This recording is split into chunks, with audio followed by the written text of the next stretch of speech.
Morning. Ready to go? Well, Coach, what was the most satisfying element of that thriller Saturday night for you? Zero, just really making sure our guys were dialed in the third quarter, honestly. Like coming out of halftime, feeling like we left some yards and points on the board first half, and, the way they responded in third quarter, I don't think we've been that efficient coming out of a half, whether it's first half or second half yet this year. And just thought they did a great job getting some consecutive scores and feeling like we got a little bit of a hold on the football game and, feeling good about that. Any update yet on Ronnie's condition? He went to the docs this morning. They felt good about it, so they're going to let him practice as tolerated this week. So we'll see how it goes tomorrow. And on a personal note, as long as you've been around Jordan Mims, to see him make the most of that opportunity, what did that mean on a personal note and then for the team as well? Oh, it was, pretty satisfying. I just really excited for Jordan. I remember last year when he scored his first touchdown on a pass reception against Colorado State, first one in I don't know how many days or whatever it was. But just seeing that moment happen last year to where he is now, where he's fully healthy and feeling really good, it's just – everybody in the offensive room and the team just supports Jordan and knows, how talented he is and really how blessed this offense is to have, two premier backs like Ronnie and Jordan. So, when Riv went down, there was nobody in the football team that was surprised to see Jordan step in and produce at that level. So, but just, seeing his big smile after the game and, how physical he ran and just getting to show himself off a little bit was just fun. It was awesome, and I know everybody is pretty fired up for him. Coach, third road trip this season against a ranked opponent. How does the San Diego State defense compare, and maybe what are some of their strengths? Yeah, I think they're the most complete defense we've faced as far as their ability to, pressure, cover, stop the run. I think they're in the top 5 in, quite a few categories, and I think a couple of things stand out about them is – their ability to force third and extra long. And that's one of the things that they've been able to do is get people behind the sticks. I think they're under 30%, right around 26% on third down conversion, which is impressive.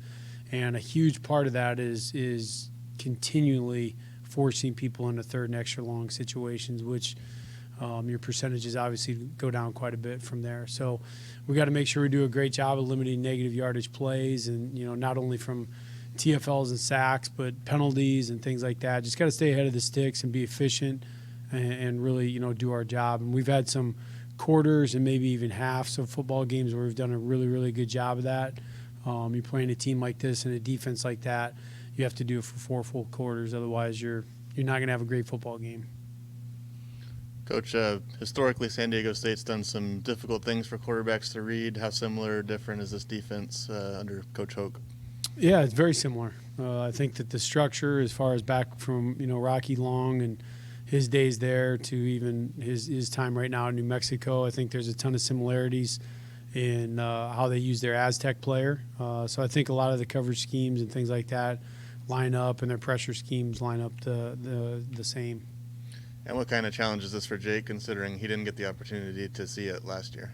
Yeah, these guys are, I think, a challenge for any quarterback that faces them as far as getting people into, tough zone looks and man looks and disguising things in and out of zone and man coverage. So just from a passing standpoint, that's something that Jake will have to be really dialed on. And then there's a lot of time put into the protection pickups and the right calls by the centers and quarterbacks. So I think just the investment in the week that Jake will have to put in will be significant, and I know he's looking forward to it. He was already up in the office today and, watching film and asking questions. And the best thing about Jake is he loves challenges like this. So he is a very straightforward 1-0 guy. I think that's one of the things that's awesome about Jake is he can flush a win and a loss and be excited about the next challenge, and I really feel like he is. Since we asked you about Ronnie's health, I guess we should probably ask you about Jake's health. He didn't take many shots against Nevada, but where is he physically after your 8th game this season? He's doing really good. The last week and a half or so, I think Jake's getting stronger and getting back to, the mobile self that he has been, throughout his career here. And he looks really good. He looked great all week in practice, sprint out throws, getting out of the pocket, things like that. So I think he's 100%. Coach DeBoer mentioned after the game against Nevada that he would have loved to have gotten a first down and then not have to obviously sweat it out a little bit on their last drive. Any particular reason, looking back in the film, why you guys were not able to get a first down?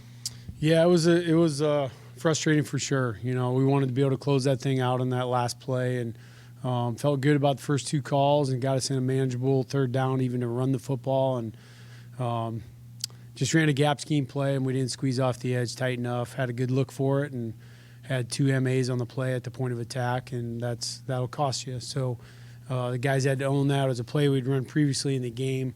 Thought we had it coached up on the sideline. Thought we were going to get the same look, and we did. Just didn't execute, honestly. And, we got to do a better job in points like that where you got a chance, take some pride in the football game, keep the defense on the sideline where they should be, and win the game. So that was frustrating for us. You touched upon San Diego State and third down conversions. How do you guys get better at third down conversions? Yeah, I think 2 of the things is, we got to make sure that we're executing early in the football game as far as making the correct reads and things like that. I thought from a protection standpoint, I thought we had a chance all but 2 of the plays on third down where Jake had adequate protection to get the ball out on time and make a good read. But I think, a couple of those things end up being, protection and manageable. And I thought that we were, for the most part, manageable. We stayed out of XL, and I thought that was one of the things that was probably the most frustrating is that we were the most efficient we've been all year on first and second down, and close to 60%, which is just above our target rate of 55, and putting ourselves in medium positions, the 4 to 6 range. Those are the ones that we got to execute. So I think moving forward, felt good about the scheme after we watched it with the staff. Thought we put ourselves in some good spots, and a couple MAs on a few spots that we thought we would have executed better on some base plays. So just got to really work harder at it in practice and make sure that we're dialed and good on our details when we get to those high-pressure situations. This is obviously not the first time that you'll be facing San Diego State. Some of the recent games have been low-scoring games. If that's the case again, how do you guys make sure that you score more points than they do? Yeah, I think they really, when you look at it historically, they've all been pretty low-scoring. I think 17 was 27-3, 18 was 27-14 or 13, somewhere in there, and then obviously 19, I think 17-7. So they've all been pretty low scoring. So I think being the last 2 games of what we've had with Wyoming and Nevada as far as being efficient with the football, I think set us up for a positive outlook for this football game and knowing how to, attack a defense and still be efficient enough to stay on the field, but be in an attacking mindset. So I think for us, the challenge will be that, you can't just plan on running power 50 times a game. That's not exactly who we are. And finding those shots and executing at the right time and making the big hits, I think will be really pivotal for us. And then when we're not making the big hits, like I mentioned before, staying ahead of the sticks will be really important. Coach, I know you mentioned how the offense doesn't really miss a beat with Jordan Mims in there, and it sounds like you might be expecting Ronnie to be able to play. I'm just curious, though, does the play calling at all change with Jordan Mims in the game? Does how you approach a defense change with maybe a little bit more of a powerful back in there? I think that there's a few things that Jordan does better than Ronnie, and Ronnie does better than Jordan for sure. But I think that within the scope of our offense, we have a lot of things that fit both of those guys, whether it be inside runs or perimeter runs. But I think at the same time, I think, you see a guy like Jordan and you think power back, but there's plenty of outside plays that Jordan is more than capable of running and breaking off. And then you see Ronnie, even on Ronnie's touchdown run, that's a between the tackles run. So I think that those guys are both very versatile and fit our offense really well. Even catching the ball out of the backfield, Jordan's a very accomplished pass catcher. So there's a few plays that have a subtle change to them that if one guy's in versus the other, but I never felt like there was a call I couldn't get to just because Jordan was in the game. Marcus McMarion said last night he thinks that Jordan Mims might be the best backup running back in the country, if you want to call him that. Would you agree with that assessment? Yeah, I don't know what everybody else's depth chart looks like, but, in our world, we think it doesn't get any better than those two for a 1-2 punch. And I know nobody, including Ronnie, looks at Jordan like a backup. I think he, just seeing Ronnie smile at halftime, just saying, "Hey, coach, let's go. Let's keep running this rock. Keep it rolling." And that was just pretty cool to see. He could have been down and in the dumps, and he couldn't have been more excited, for Jordan. I know Jordan feels the same way when Riv's rolling. So pretty blessed to have those two guys in this football program. And, you've been around this program for a while. You've been around the San Diego State rivalry. How would you describe the rivalry between these two schools? Physical. Every time this game gets teed off, it's there's no question the type of football game that's going to be played. And it's not a big mystery. They're going to play hard. I think, I was asked previously about their defense, and I think from a complete standpoint, they fly around to the football better than anybody we played. And, everybody, all 11 guys are rallying to the ball. So the challenge isn't to match their energy, it's to be above it. And I know in years past when we beat those guys, that's exactly what it was. Our energy and how we finished plays was above theirs, and our execution was better. And because that's what games like this, where there's high pressure and a gap sound defense like that, it's going to come down to execution and energy. Coach, last two games, the rushing game has seemed to be coming along the last two games. Jake had 256 yards passing last week. When you guys are getting a nice balance between those two, does that open up the playbook more? Or, how do you think that challenges defenses now to guard you guys now that they can't just concentrate on the pass or just the run by itself?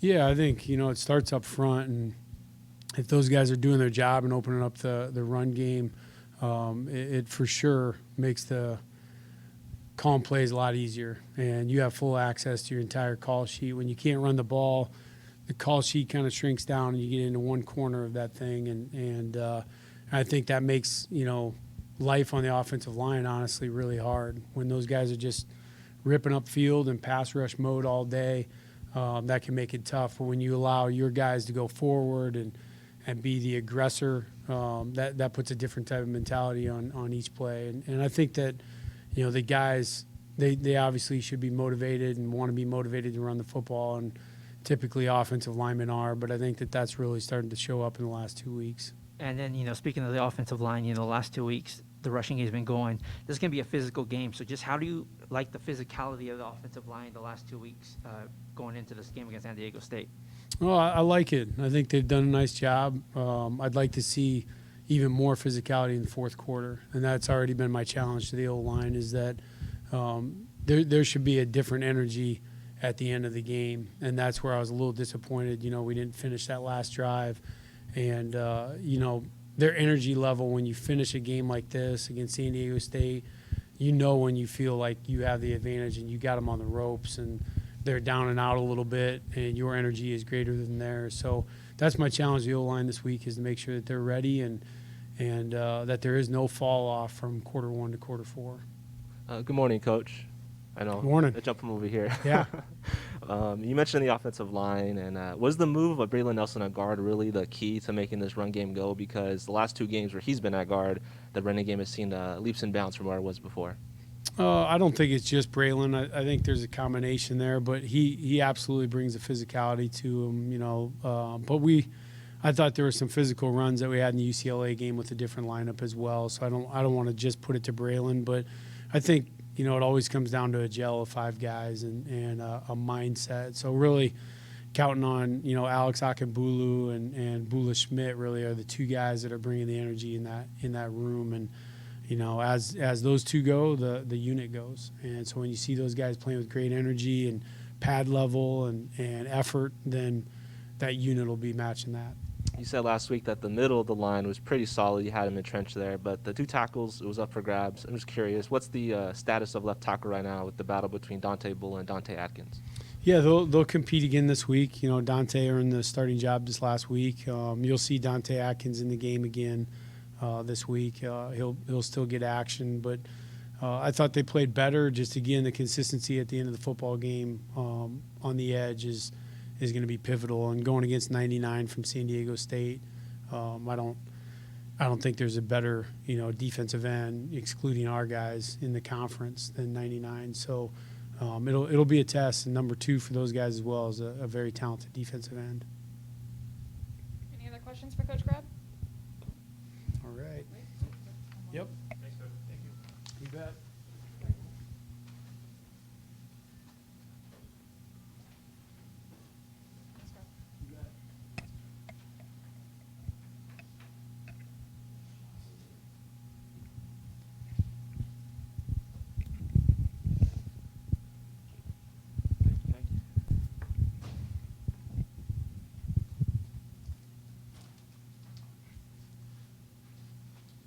Good morning.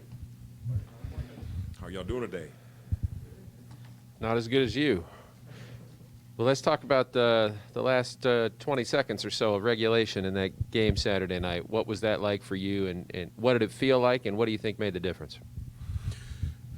Well, trying to describe the feeling, it's a little hard because you were, in a sense, kind of a little numb in that you were doing everything you could to try to give your players every ounce of energy, every ounce of emotion, every ounce of preparation in order for them to go be able to make a play.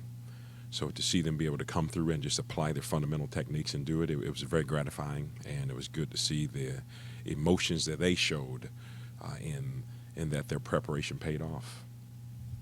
And what do you think made the difference in the victory? One of the biggest things is just the preparation during the week. We knew that they had one of the best quarterbacks that we have seen to date. So it was just going to be a matter of being able to slow them down, keep them off pace, being able to change up our pictures, that what we were giving them defensively from a coverage standpoint, manipulating some of the pressures that we were bringing, and allowing our defensive line to go hunt.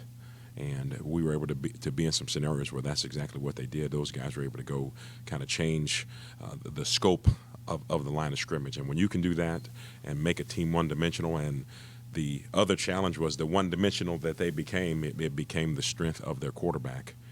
So we knew we just had to go play and allow our players to be able to make the plays that they had to make at the point of attack. And from a preparation standpoint, we got a lot of trust and a lot of belief in our players. Well, and you mentioned their quarterbacks. Not too often you see a guy go 49 of 61 and have one receiver catch 19 passes, but you can say you still won the game when they did all that. Is that just a matter of situational performance in the most pivotal plays that you guys were able to come through? Or Yeah. Because how he's been most of the season, he was going to get his from a performance standpoint. We knew we had to limit the explosive plays, and we were able to do that for sure, because this may have been one of the only games where they didn't have the 60-plus or 50-plus yard walk-off touchdowns like they've had in every game, and that was one of our goals, to make sure that you make them beat us, because we didn't feel as though they would stay with being able to get a 5-yard pass, a 6-yard pass, 8-yard pass. Coach, coming into this game against San Diego State, it seems like the Aztecs rely on their run game. And coming off of a game for you where you just allow 47 yards on the ground, where would you assess where your run defense is at? Well, the run defense is right where it is. We just have to continue to keep playing, keep developing, and controlling the line of scrimmage. We know that this is going to be a physically bludgeoning match up front. And this is what being in the Valley is all about. The toughness that you have to bring to the table, the things you have to do from a day-to-day basis, and being able to go out there and what we say, you got to go make it bloody. And this is exactly what playing front seven defense for the Bulldogs is all about. Yeah, and you've said that a couple times this year in terms of like these physical contests, going in, anticipating that physicality. Is there an added message in the week leading up to games like this? No, our message is always the same, in that you want to be the most physical unit on the football field.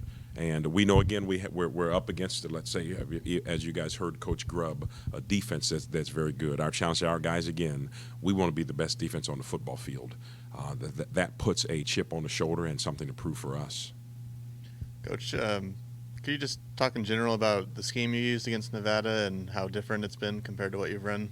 It's the one thing that we can do in our 4-2-5 system is we have the ability to be able to manipulate who aligns where and who can play where. So we were able to, what we say, we put some of our chess players in different positions to allow us to be able to be successful. We did go to a couple of sub packages, just putting some more skill on the football field to be able to match up with some of their skill, and it showed to be able to be successful. We've talked a lot about making teams one-dimensional this season, and San Diego State has won a lot of football games without throwing the ball very much. What does that look like, making them one-dimensional, if that's the goal here? It looks like every player on our defense making the plays that they're supposed to make. And being fundamentally sound. I have a lot of respect for when you see their offensive line play for what they do offensive line-wise, and it looks fairly familiar to me because I have a lot of respect for their offensive line coach, who's one of my college teammates. I can see his personality with them up front, and we have to match that with toughness, with ability, with skill, and also with our players just being able to play fundamentally sound. Of course, it's just like when fans, I think, look, they're not going to be as maybe impressed by this offense compared to one that just threw for like 500 yards. It's what makes this team so challenging to play against and stop, given they don't put up a lot of numbers. This is what you call it. It's the new age spread option, because they're not running the actual triple option, but the philosophies play hand in hand, because they're trying to do everything they can to stay in front of the chains, win on first down, have second down to be extremely manageable, and make it third down and short. And when you look, they've probably had more third downs and shorts than we've seen potentially in two breakdowns of two teams thus far. So they've been doing a great job of being able to run the ball and have success on first and second down, and that's where we have to make sure that that's our strength from a game plan standpoint. Keep them behind the chains and put them in scenarios where you force them to have to make those plays in the throw game. And, Coach, how does their personnel make this new age spread option work? I mean, who are some of the guys that you're looking at in film and seeing, these guys make San Diego State what they are? The running back. That's easy. And I guess I should probably pluralize that as the running backs with an S, because they have a three-headed committee where they all play very good, that they're all patient behind their pads, and when they see a seam, they get vertical right now, and all of a sudden they're on top of you for 5 yards. And that they all have the ability to be able to break one and be able to get a 50-yard gain as well. So the strength of their unit outside of their offensive line, obviously, is going to be their running backs, because they all get downhill. I love what you see from the Bell kid. And there's two Bell kids. I mean, number 22, who is the leading rusher, and then number 21, who is, I don't know if they're related, but he's right behind him at number 2. So talk about both Bell kids. First, Greg Bell, and then also Chance Bell, number 22 and number 21.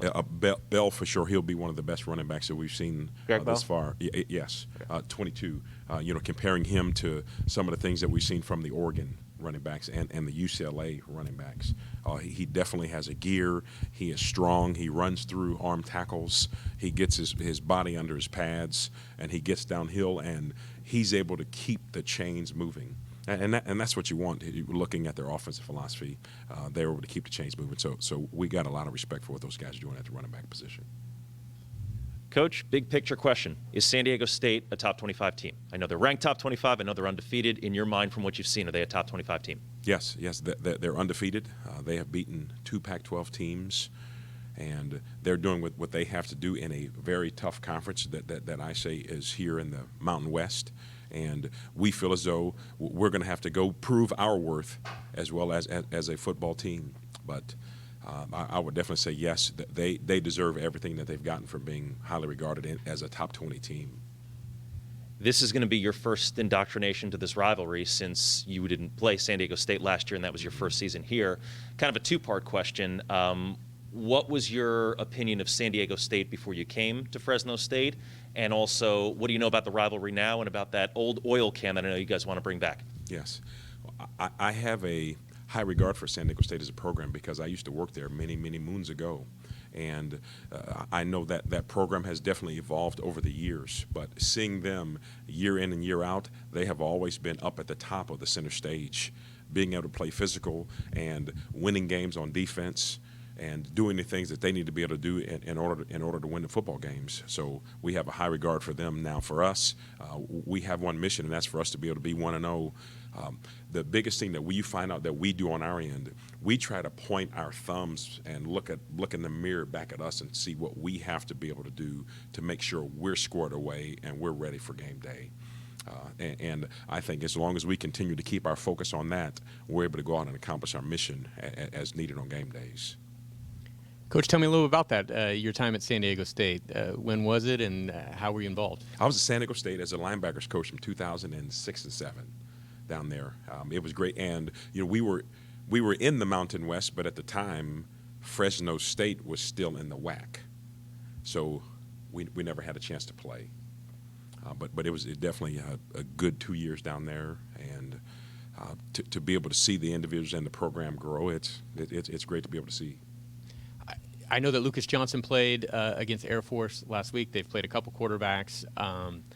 Are you preparing for two quarterbacks? Are you preparing for Johnson, or how are you approaching the quarterback position for them? Yeah. Well, we are anticipating and preparing for both, just as you've seen in some of the games where they've had both of those guys in the game. So from our standpoint, we have to make sure that we're ready and prepared, because the biggest thing that they're doing is driving their offense and managing the football games. So you always have to be ready. We know that one has potentially the ability to do a little more with his feet. So we have to be ready in some of the quarterback run game scenarios. But outside of that, from a preparation standpoint, we're definitely preparing for two quarterbacks and then some. I wanted to ask you about your defensive linemen and Mosby, Atkins, Perales specifically. It seems like those guys might have some NFL potential. Is there one of those three that maybe you think might be getting a little more buzz, maybe for some NFL personnel that you're talking to? What's the buzz about those guys as far as the next level at this point? The buzz that you're hearing is it's amazing what you can do when you go play hard. That's probably the biggest thing, and I think you're hearing almost equal from about Kevin Atkins and Aaron Mosby. Obviously, with Perales being younger, his radar, his beacon is kind of going up more and more and more, especially with him coming on as of late. But the thing that we're trying to tell them: you stay on course, you continue to develop, and all the great things will come to you.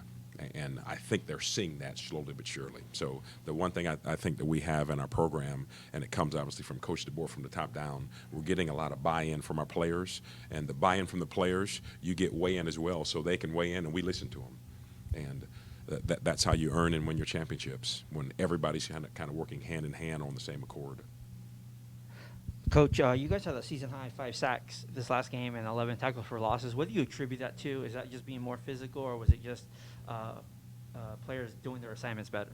Well, historically in our system, we have always been tops when it comes to being able to create negative plays. So seeing our players be able to go out and apply their fundamental techniques and making the plays they're supposed to make, that's what happens. And if you even look at games in the past, there probably were 5 or 6 plays in each game where we made the play right at the line of scrimmage or a 1-yard gain. So seeing them apply some of those things and put that in motion, that's systematically what we have always seen with respect to what we do. And Coach, San Diego State puts up 31 points on the year, and your defense only gives up 20 points on the year as well. How are you guys going to be able to limit them to under 30 points? Being able to make the plays you're supposed to make and being able to stop the run. You stop the run and keep them kind of off schedule, because what they do a great job of is continuing to keep running and running and running, and then they just start chewing the clock up. I think earlier we may have been talking about just keeping time of possession low. Points have always been fairly low in the games, and the biggest thing you have to be able to do is to eliminate the explosive run plays. That's how they've been able to score so many points, is in each game they've had 3 or 4 explosive runs that all of a sudden now the game opens up and the other team is trying to play from behind, and now they're at the upper hand where they can just run the ball and just kind of, what we say, they take the air out of the football. And you kind of touched on their QBs, that they can run a little bit. And you guys have faced a few mobile QBs this season.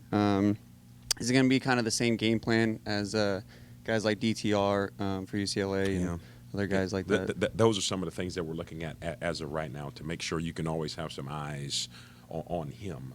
Just to make sure that you can be able to make your play, because let's say Seven has shown that he can be able to make a guy miss, as you all probably may have seen in the Utah game, made a guy miss in a one-on matchup, and there he was 50 yards later down the football field. So we just have to make sure that we're great. Just at this time of the year, you have to put a lot of emphasis on focusing on your fundamentals. And fundamentals on defense for us is being able to create takeaways, being able to play with fanatical effort, being able to make secure tackles, and being able to make sure that our communication and like it needs to be on every given down, to have 11 players on the same page. Do we have any more questions for Coach Ainge? Awesome. Thanks, Coach. Go Dogs.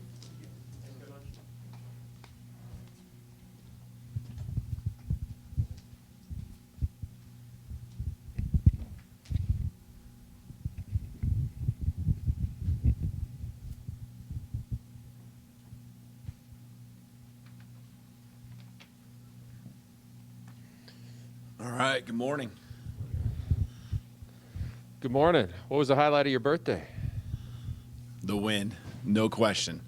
So the wind, they say winds heal everything, right, and make everything better. That was certainly the case. So the guys gave me a great birthday present, that's for sure. And it was a tight one. 2 points, 2 seconds, 2 inches. I mean, you can frame it however you want, but what do you think made the difference and got Fresno State over the top? I mean, there's so many things. That's a really tough question to answer because we could go on for a while. But you know, I think you naturally look to the 2-point conversion at the end, right? But you know, there was a 2-point conversion earlier in the game in the third quarter, and you know, that's just one of the things I brought up to the guys yesterday. Is we showed that clip, you know, in the third quarter where that changes the scoring, and you know, just what happens after that, and so. Every play matters, and I think that's the way our guys play. Every play matters. Doesn't mean it's perfect, no, but every play matters. And so, you know, on that play, let's make sure we get lined up, get our cleats in the dirt, and I guess the turf, you know, the saying. But you know, that play mattered, and just you know, I feel like we played a team game. I feel like it's you know. From offense, defense, special teams, I thought it was one of our better games, if not the best one overall. You know, a lot of room, again, things that we can do better, but just like the direction we're going here the last couple of weeks, kind of figuring out the formula to win in football games. We asked Coach Grubb about Ronnie, touched on that briefly. Anything you want to add to his status, or what do it mean to have him on Saturday night?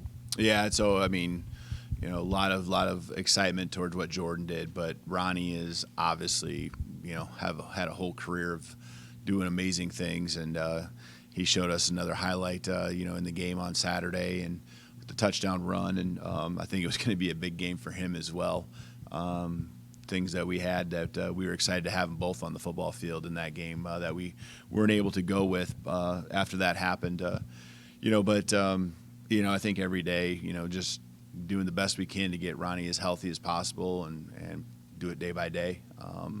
And the urgency, I think, is important. Hopefully it's something where he's ready to go this week, but if not, you're speeding up the process and doing everything you can for the next game.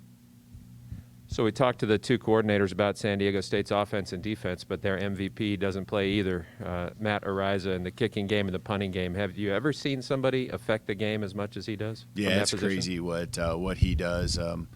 You know, you can, you know, the field position thing, and that's a tribute to their team, their coaches, just their formula for winning as a program. You know, they've won some close ones where they found a way to grind it out at the end and seal the deal. But, you know, they play a team game, you know, where field position is so important. You know, they've had their turnovers here and there, but in the end, it's not a huge issue for them. They take care of the football, and defensively, you know, they're at the top of the conference in almost every stat, it seems. And so, you know, you can punt the football, or you can not even get a first down, punt the football in the next possession. There's a pretty good chance they're getting the ball back in a better position than they had the previous offensive time. So, you know, he just flips the field on you so many times. I mean, almost every punt, you just got to expect that you're going to be deep in your own territory. I mean, really, that's what it comes down to. So you have to drive the field, and the percentages obviously show, even with just an average defense, that it's a lot harder to score points when you got to go the distance. And now add a great defense like they have to the mix. You know, it's I heard the comment about it being lower scoring games. Well, there's a reason for that they've been a part of. So we got our hands full. We know that. We're excited about the challenge, and you know, I feel like we're in a good place too. You know, we have our formula for success, and we just got to do a good job executing it. Kind of touching off that formula, I don't know if you remember saying this, but on the field right after the win Saturday, you said your team has learned how to play these big games, and you've got another one, third-ranked road trip. Just what goes into that? Is it on the day of? Is there a different mindset? What's that change that you're talking about? Yeah, I mean, you got enough veteran guys that are in the key spots, you know, to where, and then now you've been in those games enough to where you realize you can't let the situation overwhelm you. You know, you just and it goes back to what we've preached, and people probably get sick of it and don't, you know, but want to know, right? I mean, it's the next play, And our guys, I think, really believe that, and they just know that if they give everything they got on that play, with the talent we have and everyone doing their job and the trust and belief in each other, that we'll come out and we'll be okay, and so that's what it comes down to, is just that comfort, that trust, and the experiences that you go through lead you to that, even in the losses. I think there's something, to where we could see that, the right things were happening, and we just got to finish it. And, so we expect that same we got to be ready for that same type of situation this weekend, no question. Their special teams, as Paul noted, is getting a lot of attention leading up to this, but can you evaluate how your kind of special teams unit has been this season with regards to Cesar Silva and Carson King specifically? Yeah, I think Cesar, from a field goal standpoint, has done a great job. He and Abe Montano there for a few games have just been super consistent, very reliable. We have a great long snapper in Jacob Westbury, who's been doing this forever here, very trustworthy, and I think as far as putting the points on the board, we're doing a great job there. I think. Cesar didn't get quite as many touchbacks this last weekend. They were bringing it out no matter what. Their return team is the best one I think we've seen up to this point, number 3 for Nevada. He had shown it on film, had one called back against Kansas State. We were certainly scheming and very wanted to be very sure that we tried to keep him in our grasp. And, he got it out to the 30 or 35 a couple times. And so I think our kickoff team was okay, but I think overall we're a pretty good coverage team. Probably the one area we can continue to get better is in our punt return game. That's the one spot that I think we want to continue to get better at, and just work the techniques and get the right people on that unit, and give ourselves a chance to get some return yards. But nowadays with spread punt and just the way the punters are in this game, it gets hard. The one thing you maybe hope for in a game like this is that the punter outpunches coverage, but they're obviously used to that. It's not a surprise to them. He has good hang time. He does it all, so that gets hard as well. Coach, it seems like on some basic levels that this game kind of matches up similar with Wyoming in terms of a run-heavy offense and a challenging defense. You guys went in there and said you beat them at their own game. Is this something you can do against San Diego State, or is it a different approach? Yeah, I think you're exactly right. I think there's a lot of similarities as far as the philosophies, for sure. Their philosophy on how they're going to win football games matches up. I think the difference is, we're talking about the punter a lot, and he's a difference maker. He's a difference maker on any team. That's no knock to Wyoming's punter or anything. He's a difference maker no matter where he'd be. And I think there's some athletic. There's some guys athlete wise. At a couple different spots. Their D line and the way they can get after you. They cause a lot of problems. I mean, they're very physical. They're athletic, and I think there's some athletic guys that they utilize in a great way on both sides of the ball. So, philosophy, I think that there's some similarities, but I think just the athleticism that they bring. There's a reason why they're 7-0 right now. And been rolling like they have all season. It's kind of a unique situation as far as the venue, and you've got a ranked team that's so far away from home with the home crowds and a fan base that might travel. Just how does that all factor into this one? Man, I hope with what this game means for our program, obviously theirs as well, and just the way we travel and the excitement that we've had here in Bulldog Stadium and our one, I guess, game down south at UCLA. Man, it'd be awesome to see the Red Wave travel down for this game, and so it gives our guys a lot of energy, excitement. I think we're getting used to more and more every single game playing in front of a great atmosphere, a rowdy crowd. It's been a lot of fun for our guys this year. I know that, and Red Wave, we need you. We need you down in Carson. You mentioned what this game means for the program. Do you mean in the rivalry in general, or what the specific game against number 21 San Diego State means for this program? Yeah, I guess both, right? The old oil can is at stake, right? We got a trophy game. We will always talk about that. That's important for us. That's a big deal. Just a rivalry against them, but I think there's even loftier goals that both programs and with where we're at and what we need to do are at stake here. For us to have a chance to be competing for a conference championship. This is an important game. Obviously, you can never write it all off because each team has had some very close games, and so I think in our league anyone can almost beat anyone, right now, and so we got to make sure we do our job, and since this is everything in front of us, it is something that we can be in control of. That's what makes this game super, super important. Yeah, you're right. Everyone has had close games, and San Diego State had a triple overtime game and a double overtime game, and they won both. Right. So, I mean, considering you guys have had your share of close finishes, they have had theirs. I mean, what is it going to be like facing a team that's just as resilient and shown themselves to be good in the late game situations? Yeah, very similar to Nevada, right? I mean, you got teams that have a lot of seniors, and I mean, I think going into the season, that's something I just really noted. We're very confident in who we are as a football team. I think just football in general in our conference, because I'm really focused on that, with so much experience at some key spots. There's high-level football being played right now across our conference, and we just saw that. And like you said, they've been resilient. Nevada has found ways to win their games, and that's why it was a battle, and that's why it's going to be a battle this week, because it's never over. Because you got guys that are playing their last games on both sides, and they're going to fight till the very end, just like we are. And last question for me, is there a little bit of extra motivation considering that San Diego State is where you were a couple weeks ago, a ranked Mountain West team in the 20 area? I mean, you're 22 and 18, they're 21. So is there an extra level of motivation this week to beat them, considering they kind of have where you were at a couple weeks ago? I don't know if that's the motivation as much as just everything else we've mentioned, just really what's at stake and what our goals are. If we win, it'll take care of itself, all that. So I don't think we've really looked at that. Now, we respect exactly where they're at in the rankings, and like Coach Inge said, they're very deserving of it. Have had a great season.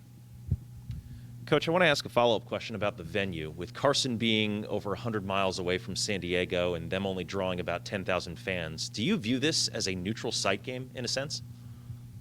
I haven't thought of it that way, but I certainly can see an argument, with what you just said. So, again, that's where, we come in there with and travel like we have, would be an awesome thing, because our guys feel that support. So I'm sure, they'd much prefer to have the game down in San Diego, but they got reasons for that, obviously. So let's get the Red Wave down there, and let's have a great one this weekend.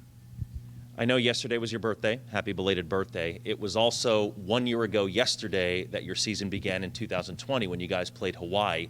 Have you or the coaches or the team talked about this journey that you've been on in the last year to get from that point to where you are now? Yeah, we have actually a few times. There's been multiple games every Friday night. We talk about what's at stake, but we also talk about where we've been, where we're going, what our goals are. And I've put up empty stadium pictures, and just helping our guys just realize, at one point we said we're never taking fans in the stands for granted. We're never taking what we had to go through for granted ever again. And so the guys definitely understand that. It was a year ago, and I've showed the picture of an empty stadium before the Hawaii game when there's actually a game being played and it looks like maybe there's a couple little kids, a junior high football game going on out there or something, and so it's also a part of what we're talking about with how far we've come as a football team, with our production and just I think the grit that we have, the chemistry we have, how much we love playing the game again.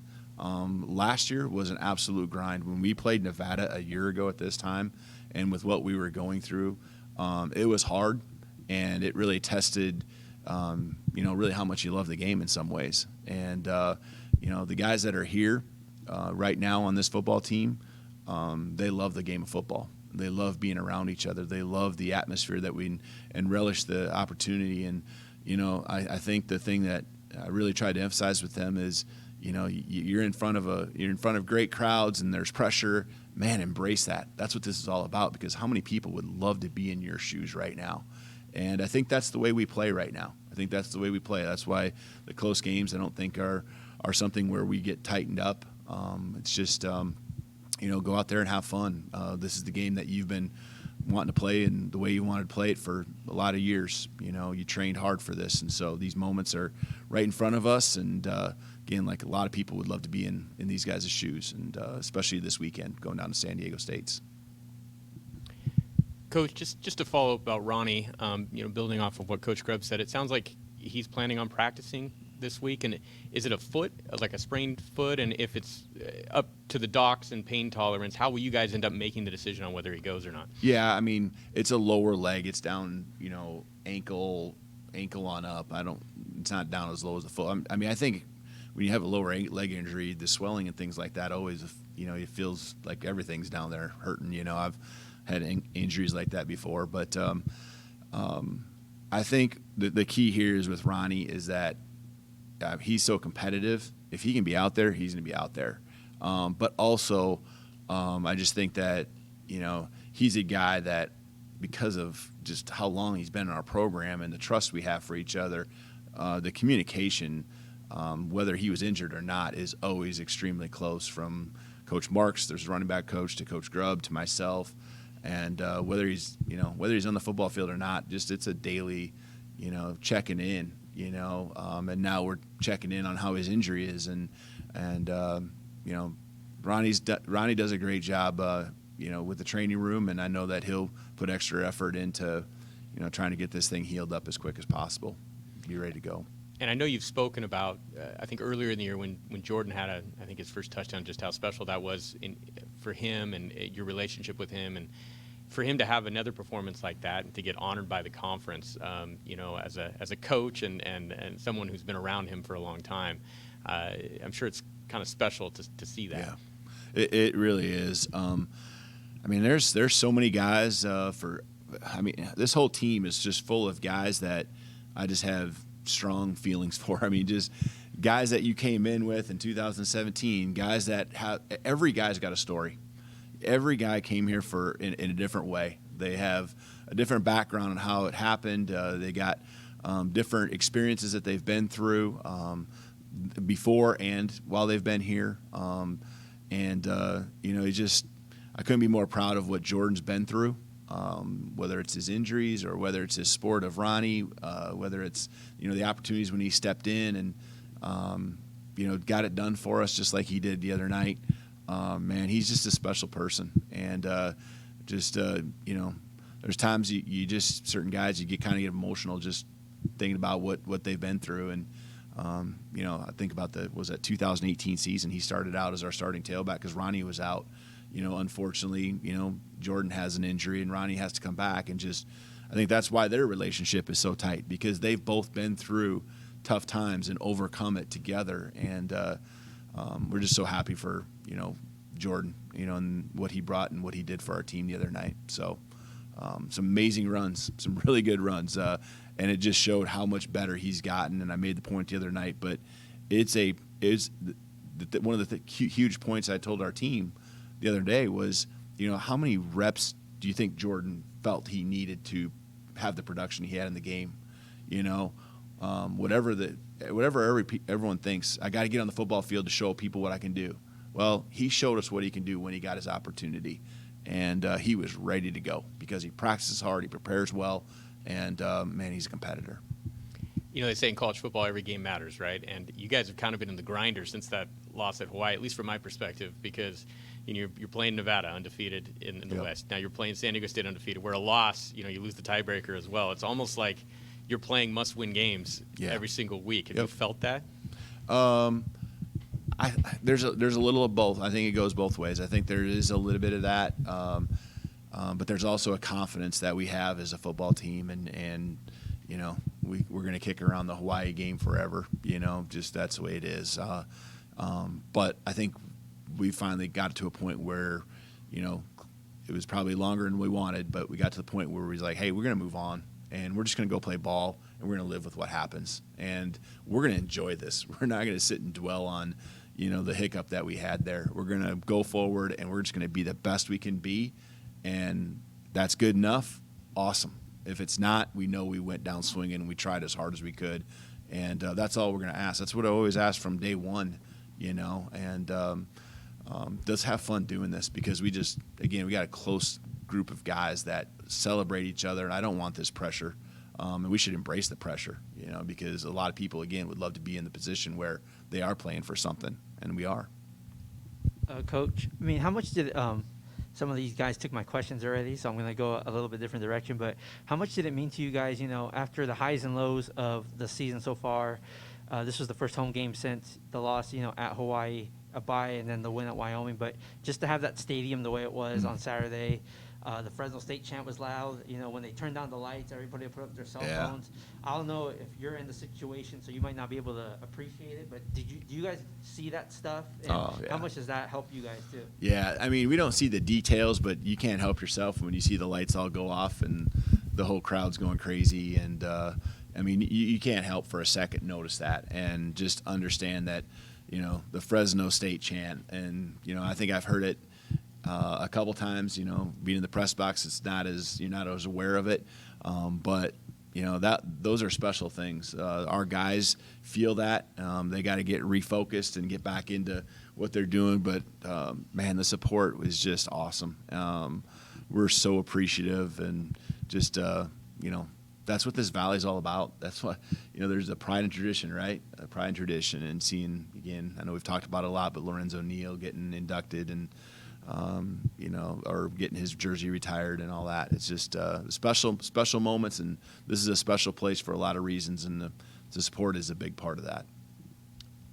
Coach, San Diego State's defense only gives up 15 points a game.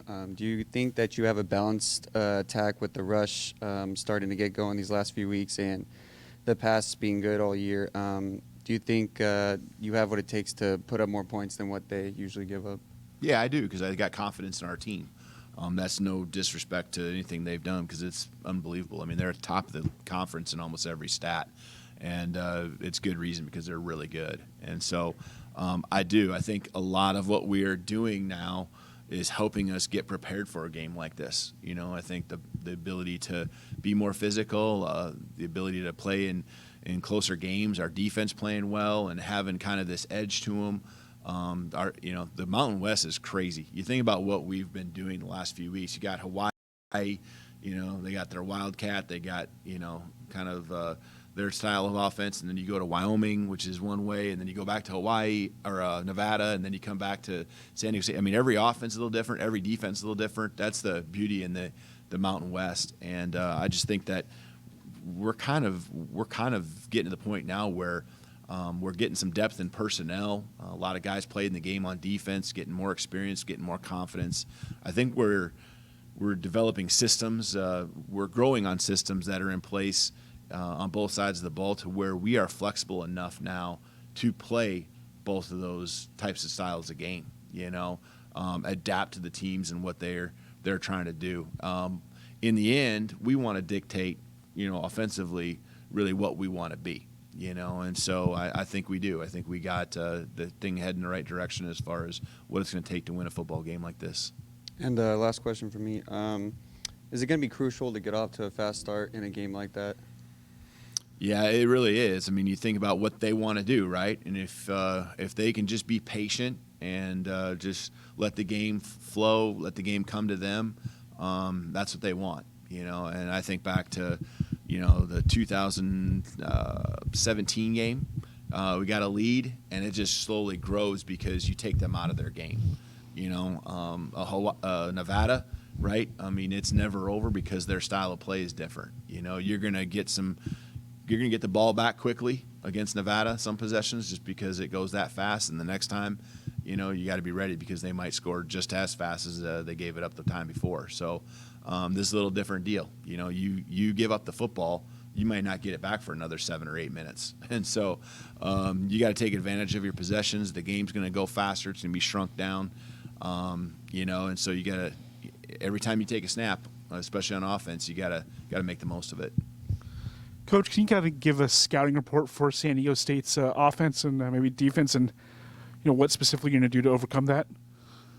Give a scouting report for what they do. Yeah, I mean, obviously we talked about the running game for San Diego State. They run. I mean, I think we've been talking about their personnel. Their running back is, well, more than one running back, but their running backs are, 22 is a bigger physical guy than I guess I had remembered and known until you start watching the film. And he's got explosive finishing speed. He can score at any time. And, I think just their offensive line is physical.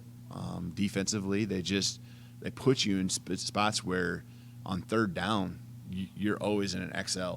Like, it's just there's a tackle for a loss somewhere in the drive. And when you have to go the distance because of how their special teams puts the field, at some point they get you behind the sticks, and now it's hard to convert. I think it's 26% of the time people are converting on third down, which is I think tops in the conference. So how do you play the defense to overcome such a star running back? Yeah, we got to be physical. We got to be gap sound. We got to, and I think that's something, just again, where we're at in the season and what we've been doing, and guys understanding our defense. We are in a much different spot than we were even just a couple weeks ago, I think, in fitting run plays. You saw us struggle a little bit against Nevada or UNLV, and then some things here and there. And when you face good football teams like San Diego State and they do what they do, they're still going to make some plays. They're still going to get loose on you a couple times, because they're really good. But I just feel like we are really understanding, our system better and better, and the little variations that we do, the little tangents we can add to what we have to install is minor now compared to what it used to be. A year ago, when we were getting ready for a game defensively, every game was almost like a new install. And now you see that's why the success in our defense, the consistency. And in the end, I think what we do more and more now as a team is we are doing what it takes as a collective group to win a football game, what it takes to win. With a victory, do you think the Bulldogs will return to the top 25? I would hope at some point, we want to get to that, but I think it's all hopes and wishes. If we don't get, we got to get the job done on Saturday. That's what really what matters. I think we're a very good football team. There's no question, but we got to take care of business. Do you have any more questions for Coach DeBoer? Can I ask just one? Go ahead. Brady Hoke has a lot of Midwest ties. Have you guys crossed paths before at any point? Just since I've been back here, and just in the conversations with the last year, especially with what we were going through with the COVID piece, and just I think there was a lot of coaches in the conference that were trying to work together, and so we've had great conversations over the last year. Man, he's a great football coach. He's shown that over course of a lot of years as a head coach, as a defensive mind, and his team's playing that way. You can see, I think, what he is all about, being represented in what style of play they have. Just a disciplined team that is going to be hard-nosed and going to play great defense. So a lot of respect. Gotten to know him a little bit over the last year is all, and so it's been really nice getting to know him. So I know he'll have his team ready to play it for sure. You bet. Thank you. Yep. Thank you. Thanks.